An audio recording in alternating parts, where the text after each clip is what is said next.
جماهير الزمالك في الفيديو ده بتهتف للشيبي وبتقول على راجل يا شيبي عشان اللي حصل معه باللاعيبه الاهلي. بس هقول لك على حاجه، لو انت بتقول ان الشيبي راجل فهو راجل زيك بالظبط، انت معترف بيه ان هو راجل، معنى كده ان اللي عمله عاجبك فانت راجل زيه بالظبط. انت فاهمني؟ تخيل لو الراجل ده بقى خد على قفاه مرتين، انضرب بالقلم ما عرفش يجيب حقه.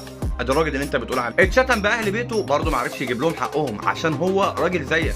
انت عارف انت الرجاله دي يا جدع، ده انتوا هو عرعر الرجول. اول مره اشوف جمهور من غير كرامه بيهتف لراجل من غير كرامه. جمهور من غير كرامه لانكم طول عمركم بتدعوا الكرامه والوطنيه، ويوم الاهلي تعاقد مع كوكاكولا قبل احداث اللي حصل الاخيره بتاعه فلسطين طلعتوا تقولوا ان احنا عمرنا ما نعمل كده عشان احنا نادي الوطنيه والكرامه. حتى لو انت طلعت في وقت من الاوقات هتفت في المدرجات علشان خاطر ان انت ما تعاقدش مع كوكاكولا، الاداره بتاعتك بلعتك وهتشجع النادي غصب عنك برضه. والشيبي كده كده كلنا عارفين ان هو ما عندوش كرامه عشان ما عرفش يجيب حق